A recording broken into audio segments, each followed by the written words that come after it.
In the world of Undertale, there exist humans and monsters. Both creatures possess souls, the essence of their being, represented by a heart in-game. Because monsters' bodies are more magical, their souls aren't as powerful as the humans thanks to their physical bodies. In this world, there is a power known as determination, which allows for souls to persist after death. As Alphys says, it is the will to keep living, and the resolve to change fate. Humans naturally carry an abundance of determination, but monsters have trouble manifesting it. Even worse, if a monster possesses too much determination, their bodies melt. The humans and monsters live peacefully until one day when a human is killed by a monster, who absorbs their human soul, granting the monster power not seen by the humans up until then. Terrified of the change in the status quo, a war broke out between the humans and the monsters. The war was a massacre. The humans butchered the monsters, driving them underground. The odds were stacked against the monsters, as it would take every monster's soul to equal the power of one human soul. 7 human magicians sealed the passage to the underground at Mount Ebott, creating a barrier that monsters may not pass. Thus, humans ruled above, while monsters stayed below. The only way to leave the underground, besides breaking the barrier, is to possess both a human and monster soul. So for a long time, monsters just kind of hung out in the underground. They established villages and even a royal family.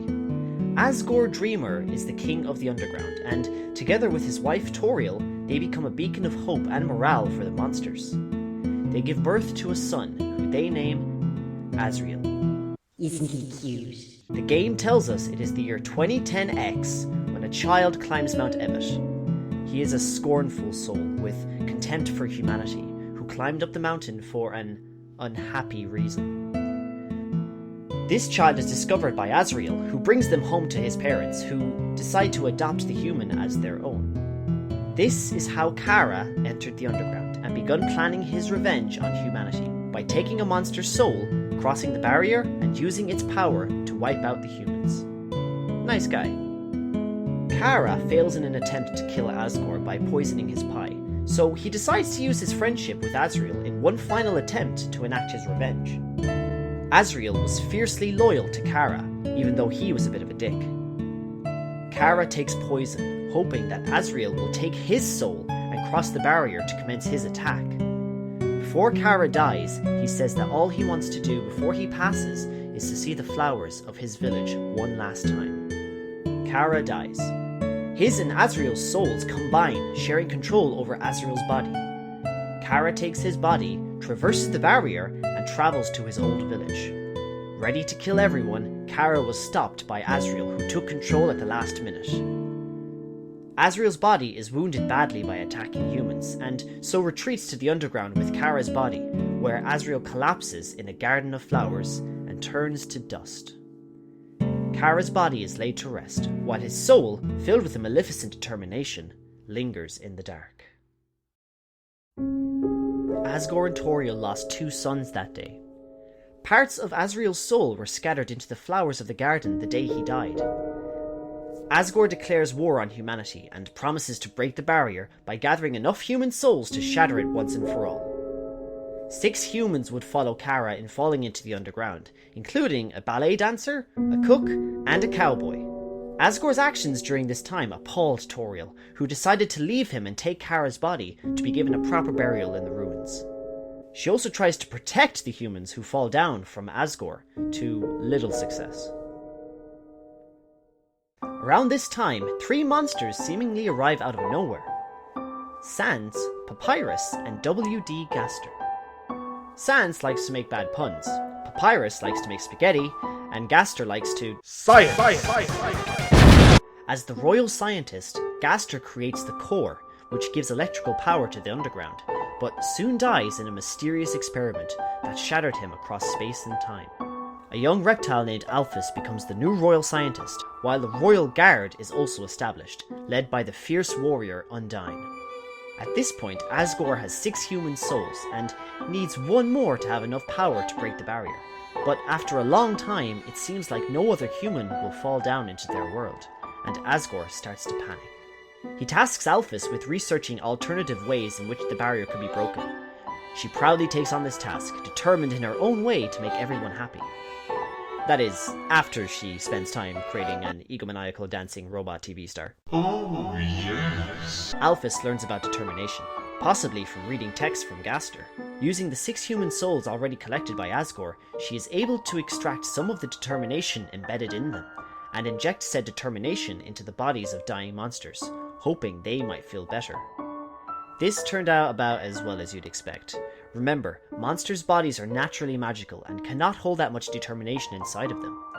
They degenerated into horrifying amalgamates, which Alphys sees as a physical personification of her own failure. She becomes anxious and depressed as a result. Before the monsters become amalgamates, she carried out another experiment. What if you gave an inanimate object determination? Taking a flower out of Alphys' garden, she injects it with determination. At first, the experiment seems to do nothing, but the flower goes missing after a few days of being injected. The flower that Alphys used was imbued with some of the essence of Azrael's soul after his body turned to dust. Yes, this flower is indeed Azrael, now a sentient flower with the power of determination. Confused, distraught, and traumatized, the flower cries out in pain, only to be heard by his father, Asgore. Recognizing his son, Asgore takes him in, ecstatically, and the two seem happy for a time. But something was wrong. He no longer felt compassion or love, no matter how much he tried to fake it. Flowey leaves Asgore and goes to his mother in the ruins, to try and regain his emotions. Not even Toriel can help her son. A destitute Flowey tries to kill himself, when an immense fear washes over him, as he is unsure what will happen if he dies. It is at this moment that Flowey realizes the determination inside of himself, which manifests in the ability to reset. Reset is the power to go back to the point at which you gained the power to do so. Say I get the power to reset, then 2 weeks later I decide I'm bored. I'll now go back 2 weeks. It's important to note that this isn't time travel per se. Instead, think of it like creating a new timeline, not unlike another notorious game. So Flowey resets, and resets, and resets. He resets thousands of times, experiencing everything the underground has to offer. He gets bored and turns malevolent. He begins killing every living thing in some of these reset timelines, just for the fun of it. Eventually, Sans starts to notice Flowey's behaviour, as he's able to recognise the resets and shift in timelines. Sans is in fact able to stop Flowey several times before he resets again. Sans eventually becomes apathetic, knowing the infinite permutations of timelines means his actions are meaningless in the grand scheme of things, and so stops intervening. Flowey soon gets bored of resetting, and so decides to just let time continue until something interesting happens. And here is where the game begins. As you're more than likely aware, Undertale has 3 main paths through the game. Realistically, there are close to like 30, but for the sake of ease, I'm just going to go through the 3 main ones. Let's begin with the neutral run. A young child named Frisk falls into the underground and lands on a grave of flowers where Kara's body is buried and rests. This is a pivotal moment in the game. It is heavily implied that Kara's essence grants Frisk the determination to both reset and save. Saving allows for a safety net for whoever decides to save. Should they die, they will wake up where they last saved.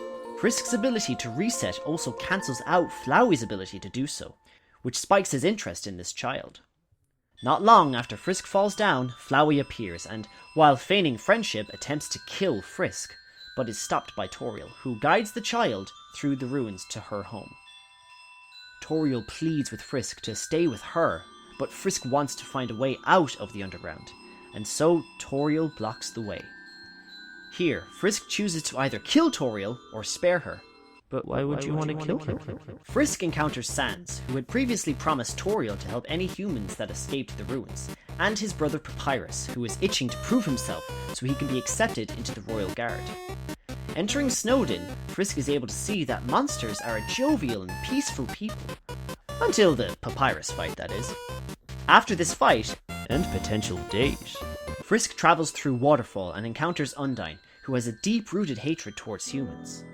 Progressing to Hotland, Frisk meets Alphys and, of course, Mettaton, who puts them through various trials and scenarios. Frisk stays determined, however, and eventually reaches the core and beyond. At this point, Frisk has met and possibly befriended many monsters, which stay in the back of his mind as he confronts Asgore in New Home. With the barrier right behind him, Asgore laments at the situation. You see, Asgore was secretly hoping that no other humans would fall into the underground, so he wouldn't have to carry out his inevitable plan.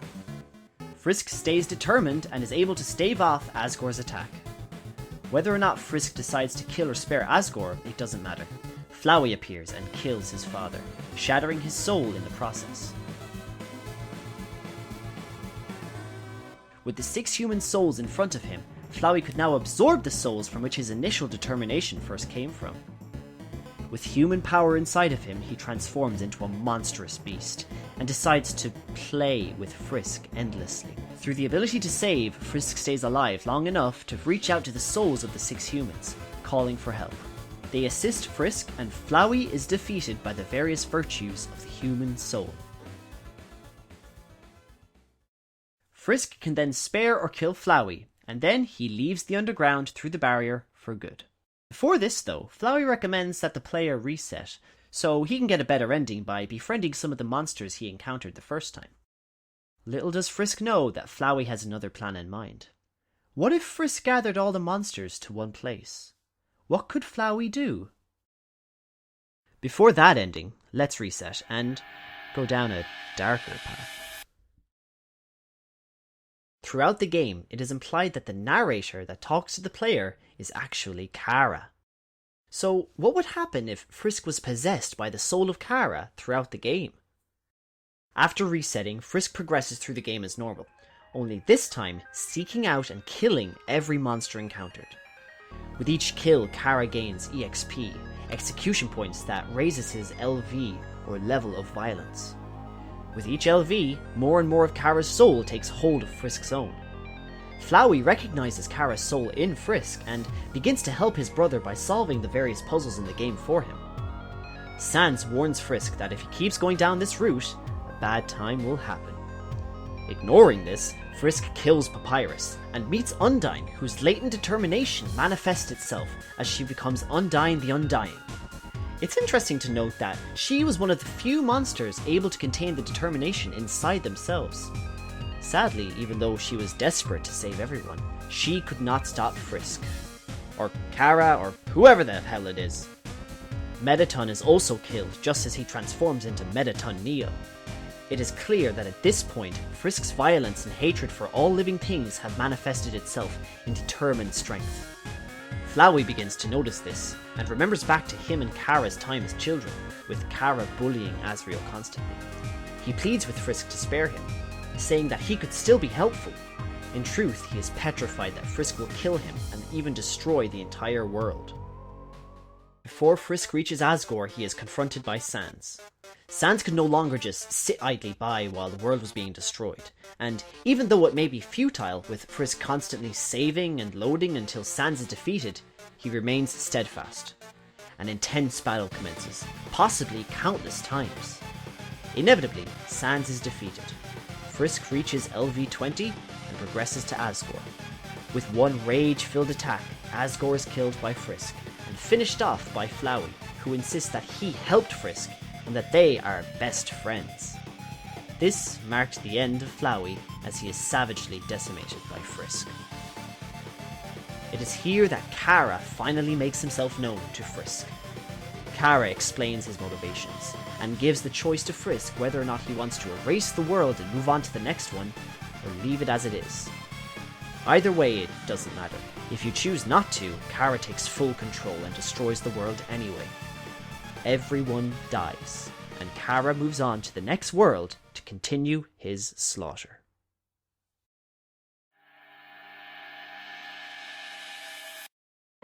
The events of this ending largely follow the same beats as the neutral run. However, no monsters are killed this time.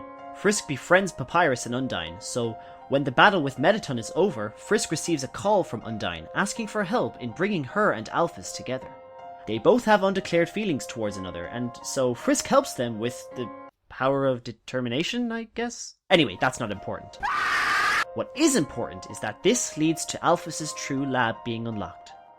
Frisk enters the true lab and finds the amalgamates from Alphys's experiments.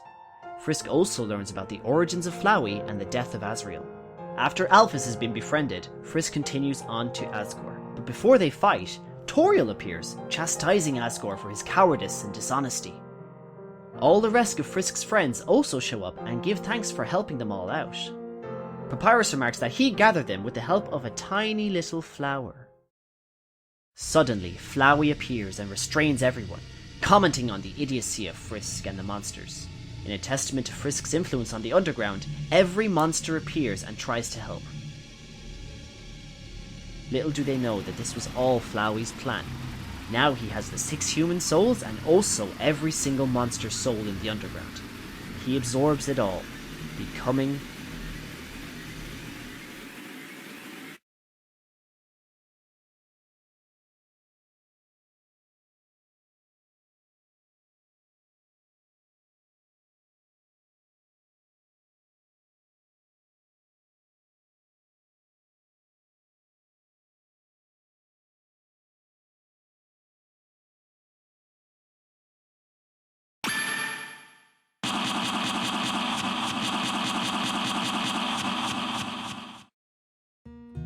It's the end.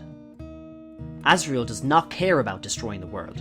All he wants is to reset the timeline once again. Frisk's determination keeps them alive through the God of Hyperdeath's barrage of attacks.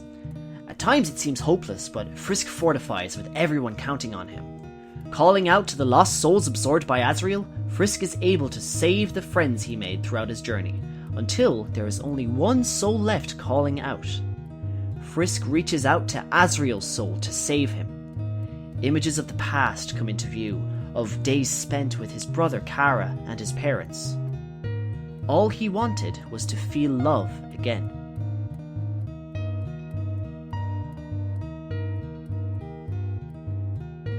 But he is able to feel right now, and that was enough for Azrael. He reverts back to his childlike form, thanking Frisk for staying determined. He knows that he must give back the souls he absorbed, but still doesn't want to go. He asks for Frisk's name, the first time this has been revealed to the player. Finally, with everyone's hopes and dreams coursing through him, Azrael shatters the barrier. Monsters are now able to leave the underground, and Frisk leaves with his friends. It's up to the player whether or not they want to live with Toriel in the human world, but in the end, the monster's new freedom makes everyone happy, and everyone lives out their days in peace. Or do they? Hey guys, thank you for watching my video on Undertale. Now, I've glossed over some of the parts of the game and haven't really dug down into the more interesting theories. What's the connection between Sans, Papyrus and Gaster? Who the hell is Ice-E? How is Undyne able to contain determination? These are questions for another time. In the meantime, subscribe for more timeline and lore-based videos. What would you like to see next? A video on Final Fantasy VII or Radiant Historia? Keep on staying determined, and see you soon.